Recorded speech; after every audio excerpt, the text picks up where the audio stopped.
पवित्र शास्त्र नवीन करार पूर्ण बायबल पान क्रमांक 235 करिंथकरांस पहिले पत्र अध्याय 9 वचन 24। पवित्र शास्त्र नवीन करार पूर्ण बायबल पान क्रमांक 235 करिंथकरांस पहिले पत्र अध्याय 9 वचन 24। मी वाचतो, सर्वांनी ऐका।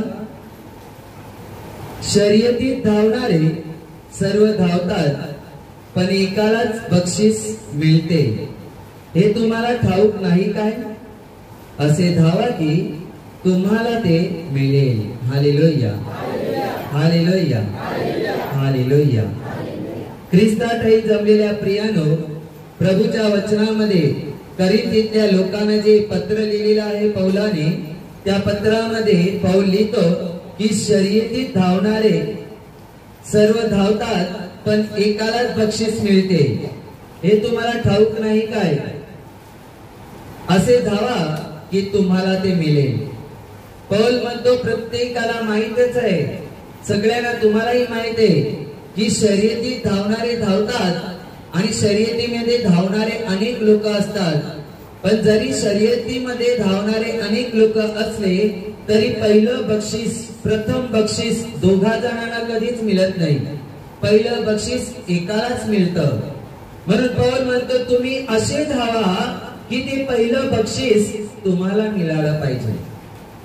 म्हणून तुम्ही आता येशूमध्ये आलेले आहात आणि येशूमध्ये जीवन जगता, तर तुम्ही आता शर्यतीमध्ये उतरलेले आहात, आणि ज्या शर्यतीमध्ये तुम्ही उतरलेले आहात तर तुम्ही असे धावा की ख्रिस्ताकडून बक्षीस, प्रथम फळ, जीवनाचं फळ, जीवनाचं मुकुट तुम्हालाच मिळालं पाहिजे। अशा प्रकारे आणि अशा पद्धतीने धावा। ख्रिस्तामध्ये तुम्हाला या पद्धतीने नाही धावायचं की कोणाला तरी पाडायचे, कोणाला तरी झुकवायचे, कोणाला तरी हरवायचे, कोणाला तरी संपवायचे। अशा भावनेने तुम्ही ख्रिस्तामध्ये प्रवास करू नका, शर्यतीत धावू नका। तर अशा पद्धतीने धावा तुम्ही ख्रिस्तामध्ये की तुम्हाला जे ध्येय आहे, जे बक्षीस आहे पहिलं, ते तुम्हालाच मिळालं पाहिजे। अशा पद्धतीने धावा।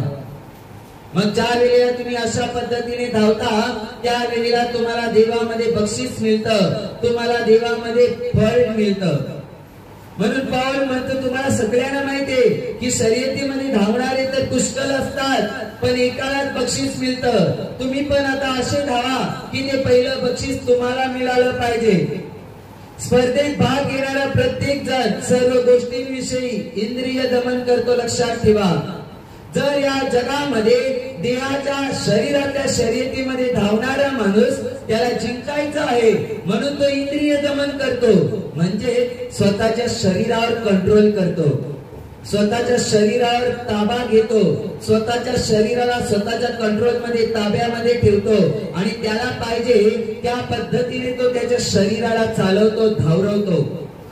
म्हणून जर या जगामधला माणूस जगाची शर्यत जिंकण्यासाठी स्वतःच्या शरीराला ताब्यामध्ये ठेवू शकतो, तर तुम्ही जे ख्रिस्तामध्ये आलेले आहात आणि शर्यतीमध्ये उतरलेले आहात, भाग घेतलेला आहे, तर जर तुम्हाला पहिलं बक्षीस मिळवायचं असेल देवामध्ये, तर तुम्हाला पण इंद्रिय दमन करावं लागेल, म्हणजेच तुम्हाला तुमच्या शरीरावर कंट्रोल ठेवावं लागेल। कारण आपल्याला माहितीये एखाद्या स्पर्धेमध्ये उतरणारा माणूस स्वतःच्या शरीराची बरेच दिवस तो काळजी घेतो। त्याला माहितीये मला किती खावं लागेल, किती मला खायचं आहे, किती मला खायचं नाहीये, मला काय खायचंय, मला आता काय खायचं नाही, मला किती झोप घ्यायचे, मला किती झोप घ्यायची नाही, या सगळ्या गोष्टींची तो, याच्याहून अधिक गोष्टींची तो काळजी करतो, पर्वा करतो स्वतःच्या शरीराच्या बाबतीत। कारण त्याला माहितीये कसं तरी खा केलं, जर पोटाला त्रास झाला तर शर्यतीमध्ये तो जाणार कसा, आणि गेला तरी तो जिंकणार कसा आणि विजयी कसा होणार। म्हणून त्याला माहितीये आता शर्यतीमध्ये तो उतरलेला आहे, शर्यतीमध्ये, स्पर्धेमध्ये त्याने भाग घेतलेला आहे, तर तो स्वतःच्या शरीराला ताब्यामध्ये, कंट्रोल मध्ये ठेवतो। कारण त्याला शर्यत जिंकायची आहे, त्याला हरायचं नाहीये, त्याला शर्यत जिंकायची आहे. म्हणून तो स्वतःच्या शरीराला त्याच्या ताब्यामध्ये ठेवतो.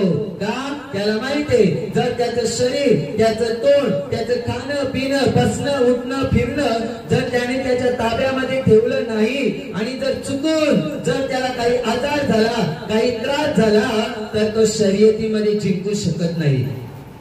शर्यतीत उतरलाय माणूस. जी लोक शर्यतीमध्ये उतरतात त्या प्रत्येकाची इच्छा असते की प्रथम पारितोषिक, पहिलं बक्षीस मलाच मिळालं पाहिजे. ही प्रत्येकाची इच्छा असते शर्यतीमध्ये उतरलेल्या माणसांची. जर तुमची इच्छा आहे आणि त्या शर्यतीमध्ये उतरलेल्या माणसाची जर इच्छा आहे तर त्याला त्या शर्यतीमध्ये जे उतरलेला आहे त्याला स्वतःच्या शरीरावर कंट्रोल ठेवावा लागेल. त्याला काही लिमिट मध्ये गोष्टी कराव्या लागतात, खाव्या लागतात. लिमिट मध्ये त्याचे जीवन तो जगत राहतो. म्हणजे सांगायचं तात्पर्य लिमिट मध्ये म्हणजे जर तो याच्या आधी कसं तरी खा खा खा खा करायचा, कधी न मिळलं घटक्यान गेलं, तो आता त्याला माहितीये आता मला कंट्रोल ठेवावं लागेल. जसं जगामध्ये जे सिंगर लोक असतात त्यांना माहिती आपला आता उद्या गाणी गायचं आहे किंवा काही सिंगिंग कॉम्पिटिशन आहे, तर ती लोक स्वतःच्या खाण्यावर कंट्रोल ठेवतात. किती तेलकट खायचं, की तेलकट खायचं की नाही याचा सुद्धा की या गोष्टीची सुद्धा ते काळजी घेतात. थंड पाणी प्यायचं की नाही याची सुद्धा ते काळजी करत राहतात. का?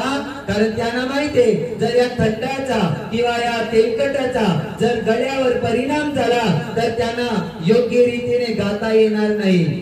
ना योग्य रीतीने गाता येणार, ना स्पर्धेमध्ये जिंकता येणार. शर्यतीत कुठलीही शर्यत असो, प्रत्येक शर्यतीमध्ये उतरलेल्या माणसाची इच्छा असते, ख्वाहिश असते की मला बक्षीस मिळवायचं आहे. बक्षीस मिळवायचं आहे तर तुला त्याचा अभ्यास करावा लागतो. तुला तसं त्या पद्धतीने जसं त्या क्षेत्रामध्ये तू ज्या क्षेत्रात उतरलेला आहे त्या क्षेत्राचा तुला अभ्यास करून त्याप्रमाणे तुला सराव करावा लागतो. का? कारण तुला विजयी जीवन जिंकायचं आहे. आणि जगामध्ये विजय मिळवण्यासाठी जगातली लोक प्रयत्न करतात, मेहनत घेतात, खाण्यापिण्यावर कंट्रोल ठेवतात. जर ती लोक हे कंट्रोल ठेवू शकतात, ताबा करून ठेवू शकतात, तर तुम्ही येशूमध्ये या आत्मिक शर्यतीमध्ये ख्रिस्तामध्ये उतरलेले आहात, या आत्मिक स्पर्धेमध्ये उतरलेले आहात. तर प्रत्येक माणसाने इच्छा बाळगली पाहिजे की मला असं धावायचं आहे, असं चालायचं आहे, असं करायचं आहे की मी जिंकलोच पाहिजे.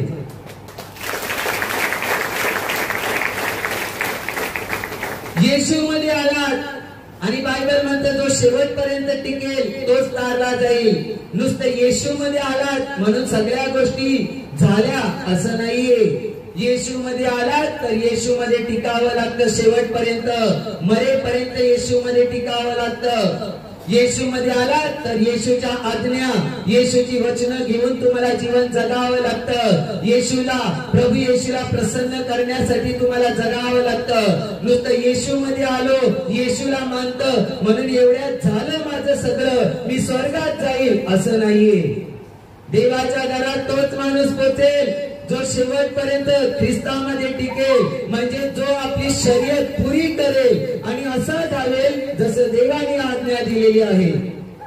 जर देवाने आज्ञा दिल्याप्रमाणे तुम्ही धावत असाल, ख्रिस्तामध्ये जीवन जगत असाल आणि शेवटपर्यंत टिकणार असाल तर विश्वास ठेवा, देवाकडून प्रथम पारितोषिक, जीवनाचं फल, जीवनाचं मुकुट तुम्हाला दिलं जाईल.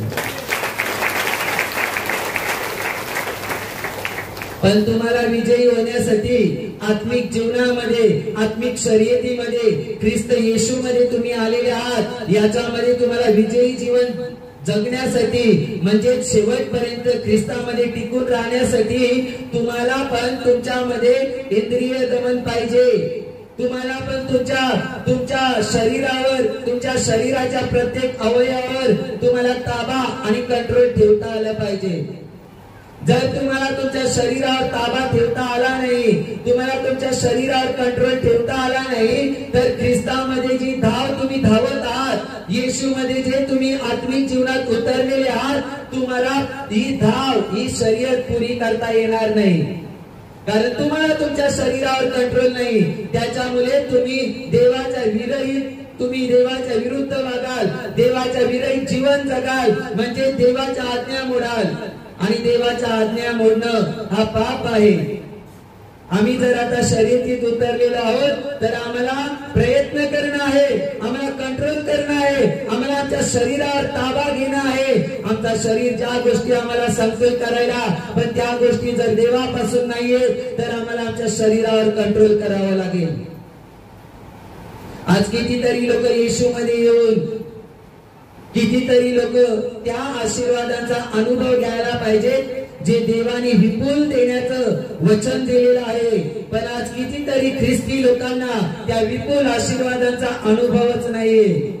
देवाने दिलं नाही असं नाही, देवाने तर कधीच विपुल जीवन विपुल आशीर्वाद माणसाला दिलेले आहेत, पण माणसाला घेता येत नाही. कारण येशूमध्ये येतात, थोडे दिवस व्यवस्थित चालतात आणि नंतर त्यांच्या मनाच्या कठीणपणामुळे, शरीराच्या वासनांमुळे देवाची आज्ञा मोडतात आणि स्वतःच्या मनाच्या हट्टाप्रमाणे जीवन जगतात. म्हणून म्हणतो येशूमध्ये येणं सोपं आहे, पण टिकणं कठीण आहे.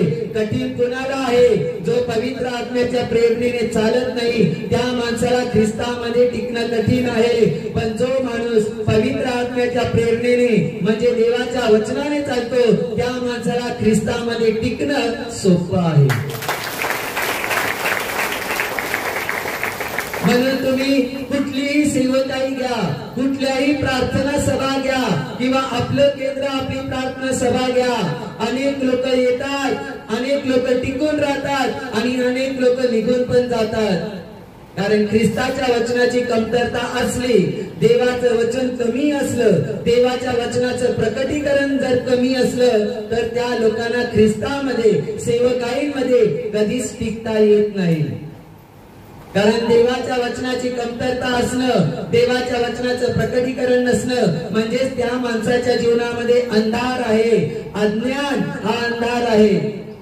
म्हणून असल्या लोकांची आत्मिक वाढ कधी होत नाही. आणि ज्या माणसाची आत्मिक वाढ होत नाही तो माणूस छोट्या छोट्या वादळांना, छोट्या छोट्या संकटांना पाहून सुद्धा हलायला लागतो, डुलायला लागतो.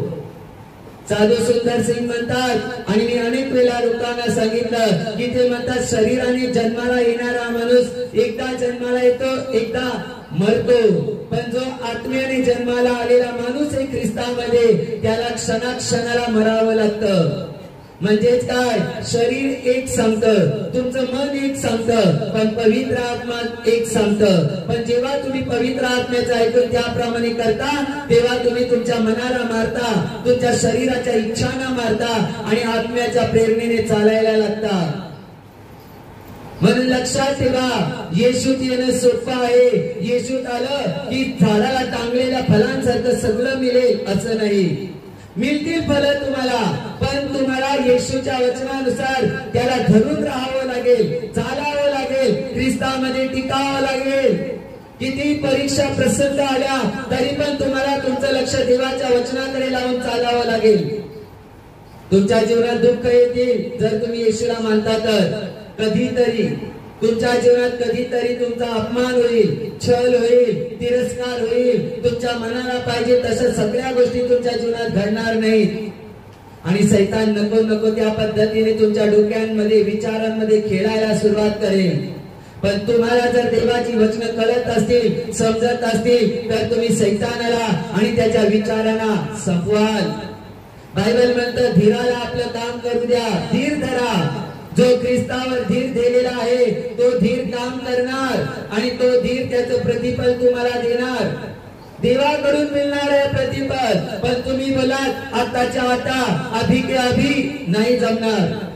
ती देवाची मर्जी आहे. कधी तुम्हाला काय द्यावं, किती द्यावं, कसं द्यावं, कोणत्या पद्धतीने द्यावं, ती देवाची मर्जी आहे.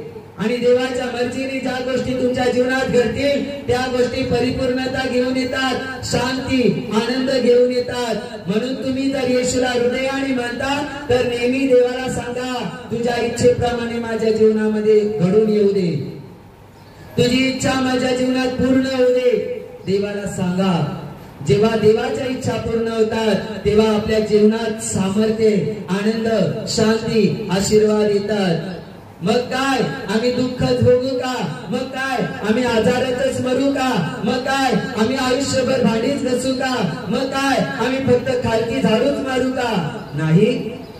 तुझं हृदय जर प्रामाणिक असेल, तुझं हृदय, तुझं मन जर चांगलं असेल, तर तुला गौरव देणारा देव आहे. माणसाची अपेक्षा करू नका. पण तुम्ही किती काम करता, तुम्ही किती सेवा करता, तुम्ही किती प्रार्थना करता, हे लोकांना दिसतं. पण तुमचं हृदय काय आहे आणि हृदयामध्ये काय भरलेलं आहे ते लोकांना नाही, देवाला दिसतं. म्हणून तुम्ही बाहेरून किती प्रार्थना करता, तुम्ही केंद्रात किती हालचाल करता, भांडी घसता, झाडू मारता, किती ताडपत्र्या पुसता, काय काम करता, याच्यापेक्षा तुम्ही हृदय कसं ठेवलंय हे महत्वाचं आहे. ही जी सेवा करता, या ज्या प्रार्थना करता, याच्या बरोबर तुमचं हृदय सुद्धा देवाला साफ आणि स्वच्छ पाहिजे. नाहीतर तुम्ही 4-4 तास प्रार्थना कराल, 7-7 तास प्रार्थना कराल, पण जर तुमच्या मनामध्ये कपट असेल तर तुमच्या प्रार्थना काम करणार नाहीये. तुम्ही केंद्रामध्ये तर आपल्याला 2-2, 3-3 दिवस सेवा करता, राबता, लोक बघतात तुम्ही किती काम करता, पण तुमच्या मनात जर खोट असेल तर देवाला ती सेवा मान्य नाहीये. म्हणून अनेक वेळा सांगतो, बायबल म्हणतं तुम्ही जी सेवा करता ती प्रभूची सेवा समजून सेवा करा. आणि प्रभूची सेवा करता वेळी, देवाजवळ प्रार्थना करता वेळी, किंवा ख्रिस्तामध्ये आल्यानंतर जे जीवन तुम्ही जगता, हे जीवन जगता वेळी तुमच्या मनात खोट नसावी, तुमच्या मनात वाईट नसावं, तुमच्या मनात घमंड नसावं, तुमच्या मनात गर्व नसावं. जसं ख्रिस्ताचं मन आहे, जर तोच ख्रिस्त तुमच्यामध्ये आहे तर तसं मन तुमचंही बनवा. देवाला तुमच्या साफ स्वच्छ कपड्यांपेक्षा, तुमच्या साफ स्वच्छ शरीरापेक्षा तुमचं साफ आणि स्वच्छ हृदय देवाला हवं आहे. जर तुमचं हृदय साफ स्वच्छ नसेल आणि तुम्ही ख्रिस्तामध्ये आहात, ज्या शर्यतीमध्ये तुम्ही उतरलेले आहात, आत्मिक शर्यतीमध्ये तुम्ही उतरलेले आहात, तर लक्षात ठेवा तुमच्या त्या गोष्टी, तुमचं कठीण मन, तुमचं वाईट आणि ग्रासलेलं मन तुम्हाला कधीच देवामध्ये पुढे जाऊ देणार नाही. म्हणून मी तुम्हाला हे पण सांगतो की जर तुम्हाला देवाचं काम करायचे, देवात वाढायचं आहे, तर लगेच मोठ्या सेवकाईची, मोठ्या सेवेची अपेक्षा कधीच करू नका. आधी स्वतःला लीन आणि नम्र बनवा आणि खालच्या लेवल पासून सेवा सुरुवात करा. जेव्हा तुम्ही खालच्या लेवल पासून सेवा सुरुवात कराल तेव्हा देव तुम्हाला वरच्या लेवलला नेऊन बसवेल. कारण बायबल म्हणतं जो छोट्या छोट्या गोष्टींमध्ये प्रामाणिक असेल त्याला मोठमोठ्या गोष्टींवर अधिकार दिला जाईल, असं बायबल म्हणतं. जर तुम्हाला केंद्रामध्ये छोट्या सेवा करायला दिलेल्या आहेत आणि त्या छोट्या सेवेमध्ये तुम्ही जर प्रामाणिक नाहीये, जर त्या छोट्या छोट्या सेवेमध्ये तुम्ही जर व्यवस्थित नाहीये, तर तुम्हाला मोठ्या सेवा देव कधीच तुमच्या हातात देत नाही. का? कारण छोट्या छोट्या गोष्टीमध्ये तुम्हाला प्रामाणिकपणे देवाचं काम करता येत नाही, तर तुम्ही मोठ्या गोष्टीमध्ये काय मोठे झेंडे काढणार आहात, काय मोठे दिवे लावणार आहात. आता जर छोट्या छोट्या गोष्टींमध्ये तुमचा रुबाब असा झालाय तर देव बोले याला वरच्या लेवलला मी काम दिलं तर याचा रुबाब जरा जास्तच होईल आणि ज्या प्रकारे याने बनायला पाहिजे तो विरुद्ध बनेल, त्या पद्धतीने वागणारच नाही, अशी अवस्था होते. म्हणून आत्मिक जीवनात, आत्मिक शर्यतीमध्ये जे तुम्ही उतरलेले आहात, तर आत्मिक शर्यतीमध्ये उतरल्यानंतर तुमच्यामध्ये इंद्रिय दमन हे फळ असलं पाहिजे. आणि इंद्रिय दमन म्हणजे स्वतःच्या शरीरावर कंट्रोल ठेवणं तुम्हाला जमलं पाहिजे. येशूमध्ये आहात, येशूचं काम करता, येशूला मानता, प्रार्थना करता आणि तुम्हाला तुमच्या मनामध्ये कोणाला तरी शिव्या देण्याची इच्छा झाली, पण तुम्हाला तुमच्या तोंडावर कंट्रोल असलं पाहिजे. इंद्रिय दमन असेल तर तुम्ही तुमच्या तोंडावर कंट्रोल ठेवाल आणि शिव्या देणार नाही. का? कारण देवाला हे आवडत नाही. मी शर्यतीमध्ये उतरलेलो आहे, माझे पॉइंट कमी होतील. मी जर पाप करत गेलो, या शर्यतीमध्ये मी जर चुकत गेलो, भले ही शर्यत मी पाप करत करत काय ना शेवटपर्यंत रखडत काय ना पडत काय ना पुरी करेल, पण काय होईल, आगीतून करपून निघालेल्या कोळशासारखं तुमचं तारण होईल. मजबूर घ्यायचं म्हणून देव तुम्हाला घेईल. पण अशी तुम्ही येशूमध्ये जीवन जगा की जेव्हा देवाजवळ उभे राहाल तेव्हा देव पाठीवरून हात फिरून बोलेल, शाबास आणि भल्या विश्वासू दासा, तू छोट्या छोट्या गोष्टीत प्रामाणिक राहिलास. म्हणून येशूमध्ये आल्यानंतर मी लगेच नाही देवाकडे बोललो की मला मोठा पास्टर बनव. नाही, मी येशूमध्ये आल्यानंतर मला जे भेटेल ते काम देवाचं मी करायला सुरुवात केली. खालच्या लेवल पासून मी देवाची सेवा आमच्या केंद्रात करायला सुरुवात केली आणि देवानी पाहिलं की मी मनापासून आणि प्रामाणिकपणे सेवा करतो. देवानी मला अस्ती अस्ती वर वर वर वर उचललं आणि आज हजारो लोकांच्या आशीर्वादाचं कारण देवानी मला बनवलं.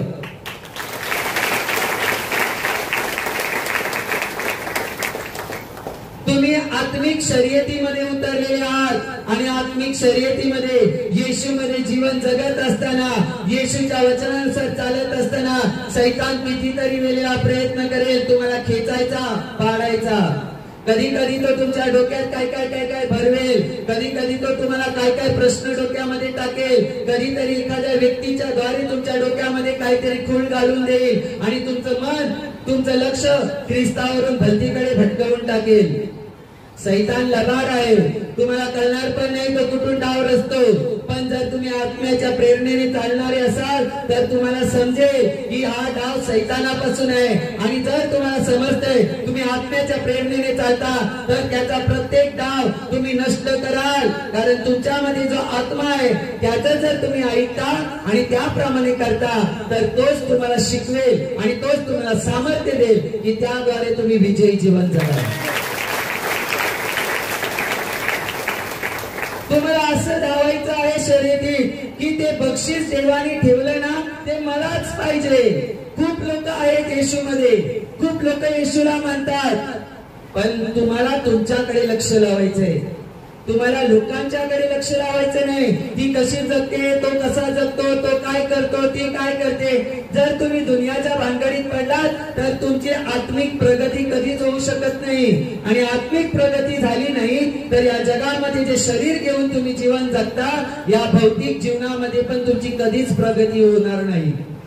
तुम्हाला जर तुमची प्रगती पाहायची आहे, तुम्हाला तुमच्या जीवनात तुम्हाला आशीर्वाद पाहायचा आहे तर आत्मिक रीतीने तुम्हाला वाढावं लागेल. आत्मिक रीतीने तुमची वाढ झाली पाहिजे, म्हणजे भौतिक स्तरावर तुम्ही विपुल आशीर्वादाने भरलेलं जीवन जगाल. आणि जर तुम्हाला आत्मिक स्तरावर सुरुवात करायचे तर लोकांकडे लक्ष लावू नका. तो काय बोलतो, ती काय बोलते, त्याने मला काय शिकवलं आणि सांगितलं ते जर बघत बसाल, त्याने मला दुखावलं, त्याने मला त्रास दिलं, जर ह्याचा विचार करत असाल तर तुम्हाला आत्मिक जीवनामध्ये कधीच पुढे जाता येणार नाही. तुमचं लक्ष फक्त प्रभू येशूकडे असलं पाहिजे. तुमचं लक्ष त्याच्या वचनाकडे असलं पाहिजे. कारण ज्यांचं लक्ष त्याच्या वचनाकडे लागलेलं आहे त्यांच्या अशक्तपणात पण ते सामर्थ्यशाली जीवन जगतात. नाहीतर हे जग आहे प्रियानो, कधी कोण गिळायला उठेल तुम्हाला आणि कधी कोण संपवायला उठेल ना कळणार पण नाही. या जगामध्ये तुम्ही किती सत्कर्म करता आणि किती चांगलं वागता, किती कोणाचं भलं करता, आज लोकांचं याकडे लक्ष नाहीये. तुम्ही 10 कामांपैकी 9 कामं चांगली केली पण एक काम तुमचं चुकलं ना तर 9 चांगली केलेली कामं लोक विसरतील आणि एक चुकलेलं काम आयुष्यभर भोगत बसतील. असा हा जमाना आहे. म्हणून लोकांची अपेक्षा करू नका, लोकांच्या भरोशावर चालू नका. सफलतेचं जीवन जगायचं आहे, आत्म्याने भरलेलं जीवन जगायचं आहे तर तुमचं लक्ष देवाच्या वचनाकडे असू द्या आणि देवाच्या वचनानुसार जगायला सुरुवात करा. लोक काय करतात, सरळ चालणाऱ्याला डुबवायला बघतात, तुडवायला बघतात, पायाखाली घालून बुडवतात. देवाचं वचन काय करतं, बुडणाऱ्याला हात देतं आणि बाहेर काढतं. लोक काय करतात, तुझं चांगलं चाललंय ना तर कुठून तरी कारनामे करायचे आणि तुला पाडायचं, तुझं वाईट करायचं. पण देव काय करतो, तुझं वाईट चाललं असेल ना देव चांगलं करतो तुझं. म्हणून तुमचं लक्ष देवाकडे असू द्या, तुमचं मन परमेश्वराकडे असू द्या, तुमचं लक्ष देवाच्या वचनाकडे असू द्या. कारण आत्मिक जीवनात तुम्ही जे उतरलेले आहात, आत्मिक शर्यतीत तुम्ही जे धावत आहात तुम्हाला ही शर्यत पुरी करण्यासाठी ताकद कुठून मिळेल माहितीये? एनर्जी कुठली कोल्ड्रिंक पिऊन नाही, कुठलं पाणी, कुठलं सरबत पिऊन नाही. तुम्हाला ख्रिस्ताच्या वचनाच्या द्वारे तुमच्या हाडांना, मांसांना, नसांना, शिरांना ताकद मिळते की त्याद्वारे तुम्ही ख्रिस्तामध्ये विजयी जीवन जगता. होय, देवाचंच वचन म्हणतोय मी, देवाचं, माणसाचं वचन नाही, कुठल्या नेत्याचं, कार्यकर्त्याचं वचन नाही, परमेश्वराचं वचन म्हणतो जे जिवंत आणि सामर्थ्यशाली आहे आणि ते वचन पूर्ण करणार आहे. त्या देवाचे शब्द म्हणतो. वचन हे बायबल मधले वचन काय? हे देवाच्या तोंडातून आलेले शब्द आहेत. येशू ख्रिस्ताचं वचन म्हणतं योहानाचं शुभवर्तमान अध्याय 10 वचन 10 मध्ये, मी तर त्यांना जीवन प्राप्ती व्हावी व ती विपुलपणे प्राप्त व्हावी म्हणून आलेलो आहे. देव माणसाला जीवन द्यायला आलेला आहे आणि विपुल जीवन द्यायला आलेला आहे. जेव्हा देवाचं जीवन तुमच्यामध्ये वाहतं ना, तेव्हा खऱ्या अर्थाने तुमच्या जीवनाला एक नवीन दिशा, नवीन रस्ता, एक नवीन ताकद मिळते आणि तुम्ही आनंदाने जीवन जगता या भूतलावरती. चुकून कधीतरी दुःख, संकट येतात, तरी पण तुमच्याकडे बघून कोणी बोलणार नाही की दुःखी आहे, संकटात आहेस. एवढं देवाचं वचन तुला सामर्थ्यशाली बनवत राहतं. पास्टर, मी शर्यतीत उतरलोय, आत्मिक शर्यतीमध्ये, आणि मला विजयी जीवन जगायचं आहे. मी असा धावतो की मी इकडे तिकडे लक्ष लावत नाही, मी धावतो, बस मला विजयी जीवन जगायचंय. नुसतं शब्दाने बोलून शर्यतीत उतरू नका. शब्दाने बोलून दाखवू नका की मी कुठे लक्ष लावत नाही, पण तुमच्या कर्माने पण ते असलं पाहिजे, तुमच्या हृदयातून पण ते असलं पाहिजे की तुम्ही शर्यतीत जे उतरलेले आहात ते खरोखर शर्यतच धावण्यात लागलेले आहात, शर्यत पुरी करण्यामध्ये तुम्ही लागलेले आहात. असं तुम्हाला जीवन जगायचं आहे. नाहीतर लोक म्हणतात आम्ही येशूमध्ये आहोत, आम्ही येशूचं काम करतो, येशूची सेवा करतो. बाहेरून तुम्ही हेच दाखवता, पण जर तुमची अंतःकरणं वाईटाने, कपटाने, घाणीने भरलेली असतील तर तुम्ही बाहेरून शरीराने किती देवाची केलेली सेवा असो, देवाला मान्य होणार नाही. कारण तुमचं मन कपटाने आणि वाईटाने भरलेलं आहे आणि हे देवाला पसंत नाहीये. देव याचं प्रतिफल तुम्हाला देणार नाही. पण जर तुम्ही चांगल्या मनाने, मोकळ्या मनाने, स्वच्छ हृदयाने जर प्रार्थना करता, देवाची सेवा करता, तर आज जरी तुम्ही खालच्या लेवलला सेवा करत असाल तर वेळ येईल आणि येईलच की त्या दिवसापासून देव तुम्हाला वरच्या लेवलला नेऊन बसेल. या वरच्या लेवलला मला येईपर्यंत मी देवाची सेवा करतच राहिलो. आजही करतो, पुढेही करेल. देवाची सेवा करत राहिलो. कुणाला खेचायचा मी कधी प्रयत्न केला नाही, कुठल्या वाईट मनाने मी देवाची सेवा केली नाही. मी फक्त देवाची सेवा केली. माझ्यावर त्याचे उपकार आहेत आणि जेव्हा मला माहित झालं तेव्हा मी देवाचं काम करायला सुरुवात केली की प्रभू माझ्यावर कृपा करेल आणि तो मला त्याचं प्रतिफल देईल.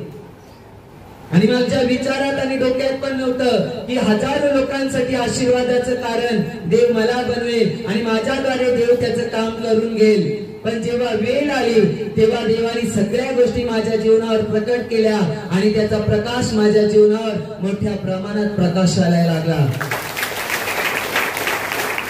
आणि आज लोक आमच्या जीवनाकडे पाहून म्हणतात आणि ते सुद्धा पाहतात आम्ही होतो कुठे आणि आज किती मोठ्या लेवलला आशीर्वादांमध्ये नेऊन देवाने बसवलेला आहे.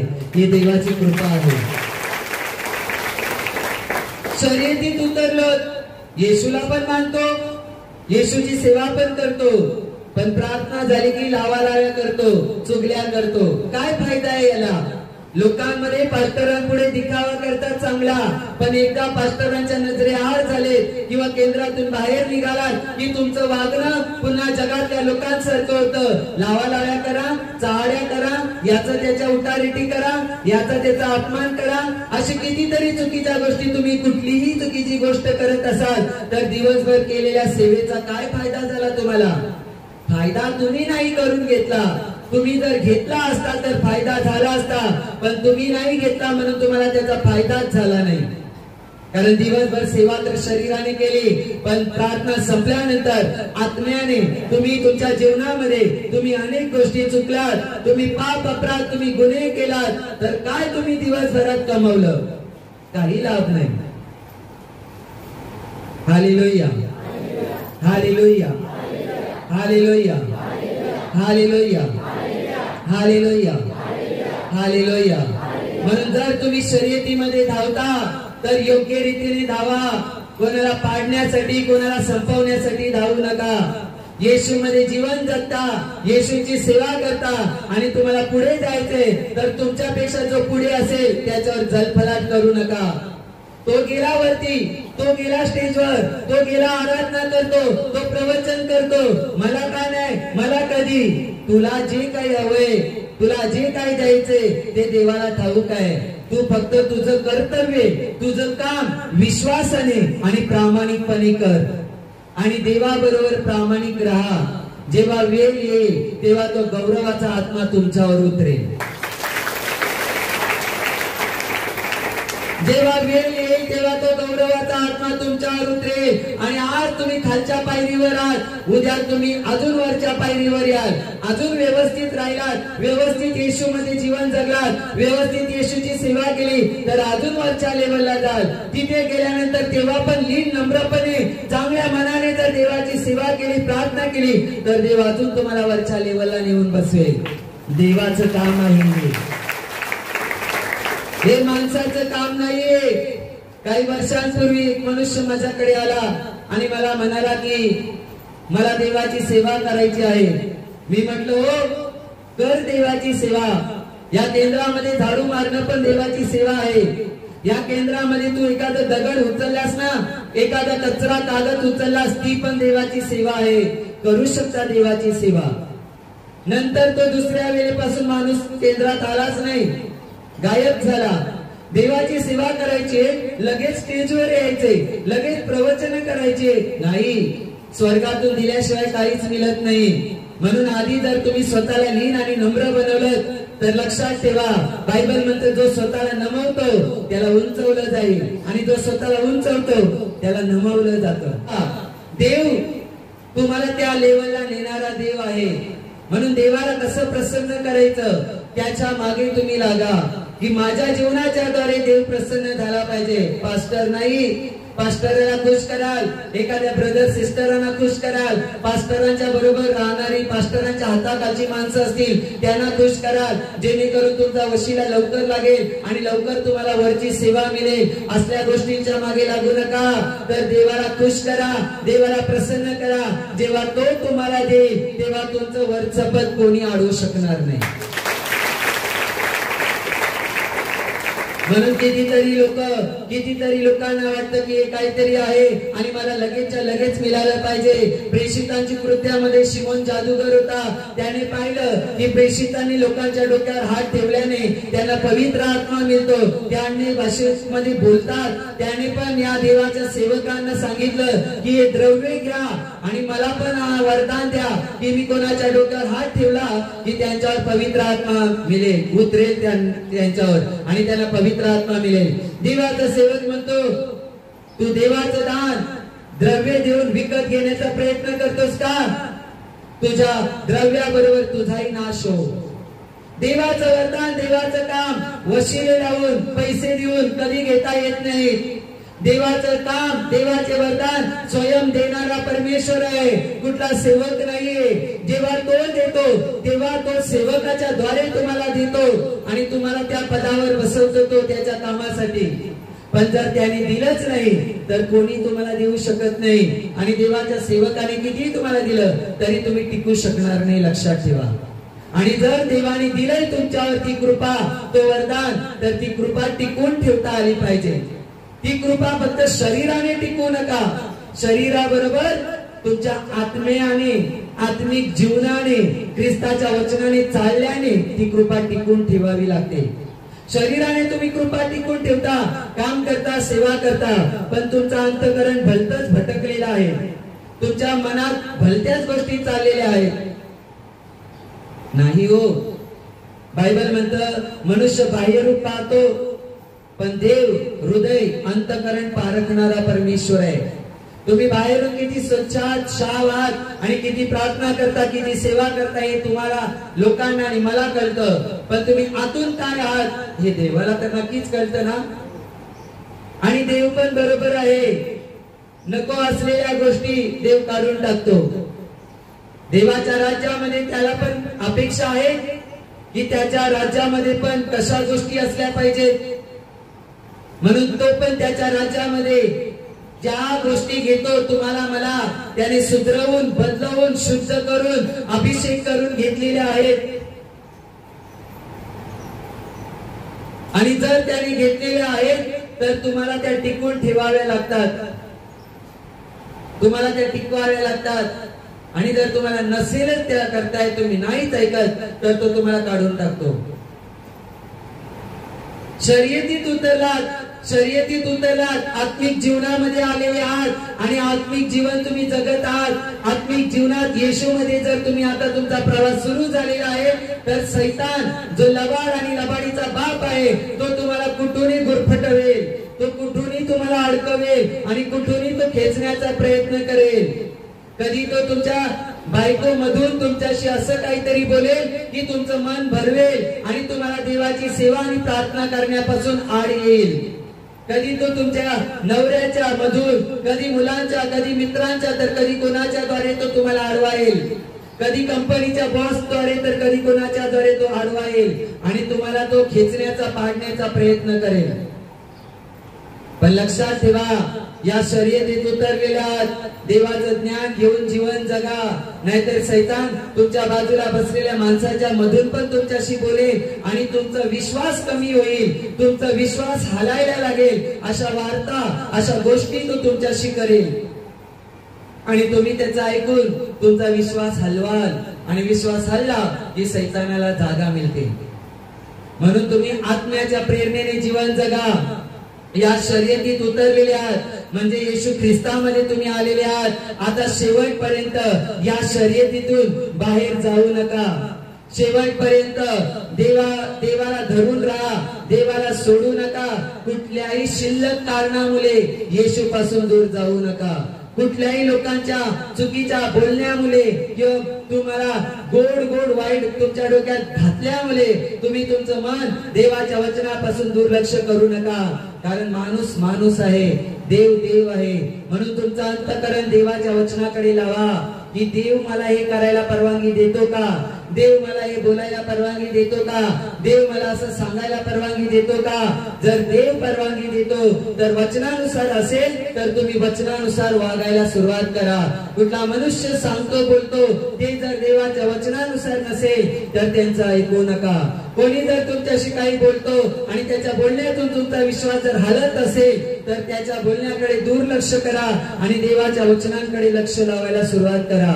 म्हणजे तुम्ही ज्या शर्यतीत उतरलेले आहात ती शर्यत पुरी कराल. पण जर तुम्ही लक्ष तिकडे लावलं, वादळा तुफानाकडे लावलं, तर तुम्ही बुडायला लागाल.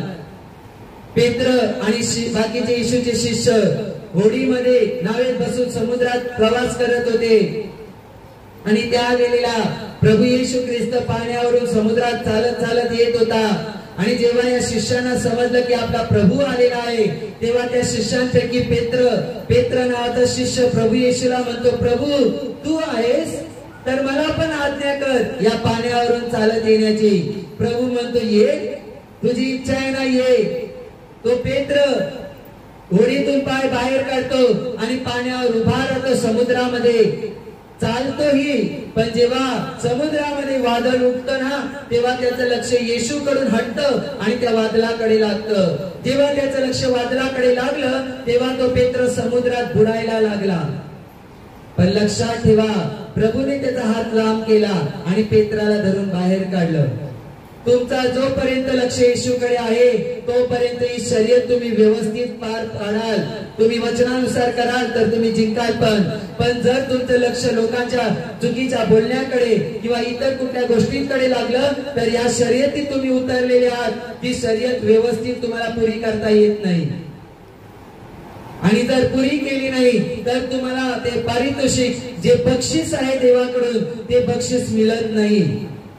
म्हणून अशा पद्धतीने धावा की मला मिळालंच पाहिजे.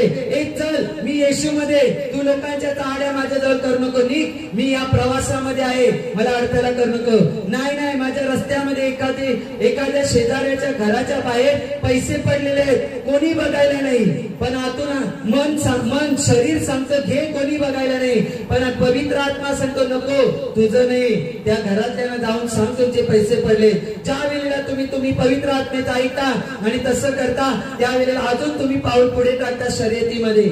आणि ज्या वेळेला तुम्ही देवाचं ऐकून चालता, त्या वेळेला तुम्ही तुमचं पाऊल येशूमध्ये पुढे पुढे पुढे पुढे टाकत राहता. पण जेव्हा तुम्ही शरीराचं ऐकता, ही सांग काय झालं, हो का, अर्थ तसाच आहे, तुम्ही मागे येता शर्यतीत. सैतान म्हणतो सापडला. रस्त्यातून जाता, शेजाऱ्याच्या घराच्या बाहेर पैसे दिसतात, तुमची इच्छा होती आणि जाऊन तुम्ही घेता. पवित्र आत्मा सांगतो नको, पण तुम्ही घेता, कोणाला सांगत नाही आणि वापरता. त्यावेळेला सैतान म्हणतो सापडला. आता याला मी आस्ती कसा खेचतो बघ मागे येशू पासून. मग असला माणूस पडतो. तुम्ही प्रवास करत असताना तुमच्या डोक्यात अभिमान येत असेल, स्वतःचा शहाणपणा चालवत असाल, घमंड असेल, तर तुम्ही प्रवासामध्ये तुम्हाला हे अडथळे निर्माण होतात. म्हणून या तुमच्या ख्रिस्तीय जीवनाच्या प्रवासामध्ये, शर्यतीमध्ये कुठल्याही प्रकारचे अडथळे निर्माण करून घेऊ नका. सरळ देवाच्या वचनाकडे लक्ष लावा आणि जगायला सुरुवात करा, चालायला धावायला सुरुवात करा. कारण देवाचं वचन हे जीवन जगण्यासाठी तुम्हाला सामर्थ्य पुरवेल आणि तोच तुम्हाला रस्ता दाखवेल. देवाचं वचनच तुम्हाला बरं वाईटाची जाणीव करून देईल. आणि जेव्हा तुम्ही त्याच्या वचनानुसार चालत राहाल, धावत राहाल, एक दिवस असा येईल की तुम्ही तुमचा माझा जो प्रभू येशू आहे त्याच्या जवळ येऊन उभे राहाल आणि त्यावेळेला त्याच्या हातामध्ये जीवनाचं मुकुट असेल, तुमच्यासाठी ते आणि माझ्यासाठी. आणि तेव्हा प्रभू म्हणे शाबास भल्या विश्वासू दासा, तू जे ख्रिस्तीय जीवन जगलास त्याच्यामध्ये कितीतरी लोक तुला आडवी आली, तरी पण तू हटला नाहीस.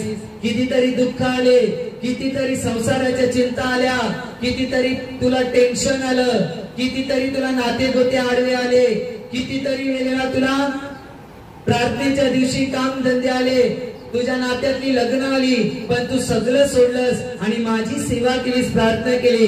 तो म्हणेल भल्या आणि विश्वासात असा धन्य आहेस, तू तुझी शर्यत पुरी केली, आता ये आणि माझ्याकडून जीवनाचा मुकुट घे. शर्यत पुरी करा. तुम्ही येशूमध्ये जीवन जगत असताना तुमच्या जीवनात काय घडतं, काय होतं, याच्यापेक्षा तुम्ही देवाच्या वचनानुसार चालता का याच्याकडे जास्त लक्ष लावा. कोण तुमच्याशी चांगला वागतो, कोण गद्दार निघतो, कोण तुम्हाला त्रास देतो, कोण तुमचा छल करतो, कोण तुम्हाला प्रॉब्लेम मध्ये पाडतो. तुम्ही किती चांगले वागता तरी लोक तुमच्याशी वाईट वागतात. या सगळ्या गोष्टीकडे लक्ष लावण्यापेक्षा देवाच्या शब्दांकडे लक्ष लावा. माणसात टेन्शन येतं, विचार येतात, नाही येत असं नाही, आम्हालाही कधी असं होतं, पण शेवटी आपल्याला स्वतःला सावरावं लागतं, देवाच्या वचनाचा आधार घ्यावा लागतं आणि पुन्हा ती वचनाची तलवार आणि विश्वासाची ढाल घेऊन पुढे चालावंच लागतं. म्हणून मला तुम्हा प्रत्येकाला सांगायचं आहे, येशूमध्ये आलात, विश्वास ठेवलाय तर आता मागे जाऊ नका. येशू पासून मागे खेचण्यासाठी कोणही कितीही प्रयत्न करो, कितीही दुःख येऊ, किती संकट येऊ, किती तुमच्या परीक्षा हो, किती दुःखाचं डोंगर कोसळो, टेन्शन घेऊ नका, होऊ द्या. कारण त्या परीक्षांमध्येच तुम्हाला कळेल की तुम्ही सामर्थ्यशाली आहात आणि तुमच्यामध्ये मोठमोठे डोंगर हलवण्याचा अधिकार आणि सामर्थ्य दिलेलं आहे. संकट दुःख आले नाही तर तुम्हाला कसं कळेल तुम्हाला अधिकार दिलाय देवानी, तुमच्यात सामर्थ्य आहे कसं कळेल. पण जेव्हा संकट दुःख येतात आणि तुम्ही अधिकार वापरता येशूने दिलेल्या वचनानुसार, तुम्ही प्रार्थना करता, तेव्हा तिथे देवाचं सामर्थ्य उतरतं आणि तिथे चमत्कार घडतं आणि तुमचाही विश्वास वाढतो की देव माझ्यात आहे आणि मला त्याने डोंगर हलवण्याचं सामर्थ्य दिलेलं आहे.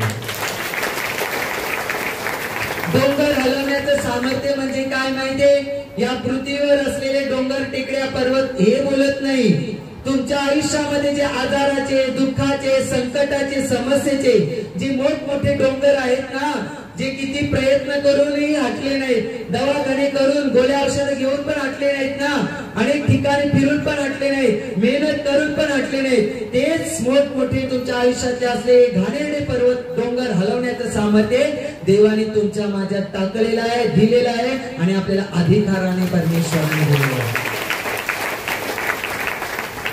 म्हणून प्रियानो, या शर्यतीत उतरल्यानंतर हा जो पौल होता येशूला मानणारा, तो जो पूर्वी येशूच्या लोकांचा छल करायचा, त्याला त्रास द्यायचा, त्याला मारायचा, तुरुंगात टाकायचा, पण जेव्हा देवाने स्पर्श त्याला केलं, जेव्हा स्वर्गातून प्रकाश त्याच्यावर आला, देवाची वाणी त्याने ऐकली, जेव्हा त्याचं हृदय बदललं, तेव्हापासून त्याने येशूच्या कामाला सुरुवात केली. जो पौल लोकांचा छल करायचा, येशूला मानतात म्हणून त्याला त्रास द्यायचा, तोच पौल जेव्हा परिवर्तन झालं, पहिला तो शौल होता, नंतर तो पौल झाला, जेव्हा परिवर्तन झालं, तोच येशूसाठी दुःख सहन करायला लागला, मार खायला लागला, संकट आली, त्याच्यावर उपासमार आली, त्याला उघडं राहावं लागलं, समुद्रामध्ये त्याला रात्री घालवाव्या लागल्या, त्याला लोक अर्ध मेलं टाकायचे, मारून टाकायचे, आणि तो बघायचा लोक गेली का, हा गेली, तो उठायचा, पळून दुसऱ्या गावात जाऊन पुन्हा सेवा करायचा. याने त्याची शर्यत पूर्ण केली. तो म्हणतो आता मला काही गाव राहिली नाही प्रचार करायला, मी माझी धाव पूर्ण केलेली आहे. म्हणून तुम्ही पण तुमची धाव पूर्ण कराल. एक, येशू मध्ये टिकून राहा शेवटपर्यंत. कुठल्याही छोट्या मोठमोठ्या कारणांमुळे किंवा लवकर चमत्कार झाला नाही म्हणून देवाला कधीच सोडू नका. कोणीतरी बोलतोय, त्रास देतोय, सतवतोय म्हणून देवाला सोडू नका. कामामध्ये प्रमोशन मिळालं नाही अजून म्हणून देवाला सोडू नका. सगळे आशीर्वाद ख्रिस्तामध्ये आहेत आणि तुम्हाला आशीर्वाद देण्याचा अधिकार देवाला आहे आणि त्याने दिलेले आहेत. तो देईल तुम्हाला, पण जोपर्यंत तुम्हाला या दुःखातून, या प्याल्यातून किंवा परीक्षेतून जाण्याची वेळ आहे, तोपर्यंत धीर धरून राहा. आणि जेव्हा वेळ संपेल आणि पुढची जी वेळ येईल, तेव्हा तुम्हीच बोलाल की देवाने माझ्या जीवनात महान काम केलेली आहेत. म्हणून ख्रिस्तापासून वेगळे होऊ नका, ख्रिस्ताला धरून राहा. आणि जर देवाची सेवा करता, तुम्ही कुठल्या कानाकोपऱ्यात इथे उभे राहून सेवा करता, बाथरूम साफ करता, किचन मध्ये काम करता, काही सेवा करता, मला कोणी बघत नाही, पास्टरला नाही दिसत नाही, टेन्शन घेऊ नका. एकच हृदयामध्ये विश्वास ठेवा की ज्याची पास्टर सेवा करतात त्याचा देव मला बघतोय. ज्या देवाने पास्टरांना प्रतिफल दिलं, तोच देव मला पण बघतो. आज न उद्या तोच देव मला पण असे प्रतिफल देईल माझ्या जीवनात. पण प्रियानो, देवाची जर सेवा करता तर मोकळ्या मनाने आणि चांगल्या हृदयाने करा. नाहीतर लोक देवाला सोडून, केंद्र सोडून जातात की आम्हाला लवकर स्टेजवर घेतलं नाही, आम्हाला स्टेजवर आराधना दिली नाही, प्रवचन दिलं नाही. हे खाऊ नाहीये, हे देवाचं काम आहे. त्याच्या मर्जीला येईल तेव्हा या गोष्टी मिळतात. म्हणून तुम्हाला जर हवंय तर देवाला सांगा आणि तुम्ही लीन आणि नम्र बनून चाला.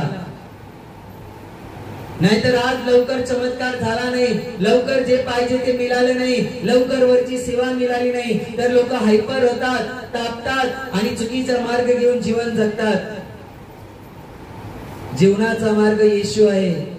येशूला सोडून कुठे जाऊ नका, येशूला धरून राहा. मार्ग, सत्य, जीवन येशूच आहे, दुसरं कोणी नाहीये. म्हणून या शर्यतीत तुम्ही उतरलेले आहात, ही शर्यत पुरी करा. कुठल्याही वाईटाला घाबरून ही शर्यत अर्धवट सोडून पळून जाऊ नका. तुम्ही कुत्रे मांजरी नाही आहात. तुमचा माझा परमेश्वर सिंह आहे, यहुदाचा सिंह, आणि या सिंहाची मुलं आपण आहोत. सिंहाची मुलं काय मांजरी कुत्री असतात? सिंहाची मुलं सिंह असतात. म्हणून आलेल्या संकटावर डरकाल्या फोडा आणि पुढे चाला आणि देवाचा गौरव करा.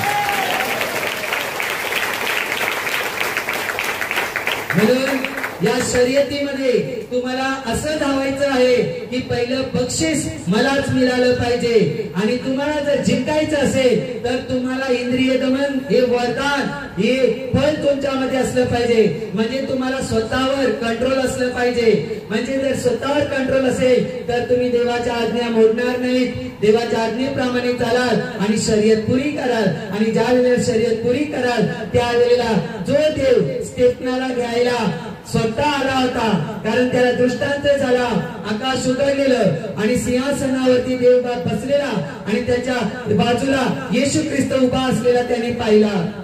तोच देव जेव्हा तुम्ही शर्यत पुरी कराल तेव्हा तुमच्या स्वागतासाठी हजर असेल।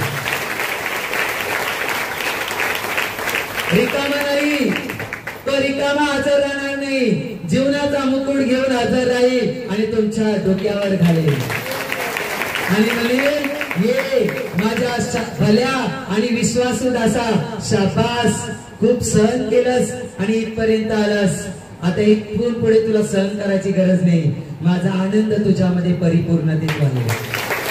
Hallelujah, hallelujah, hallelujah.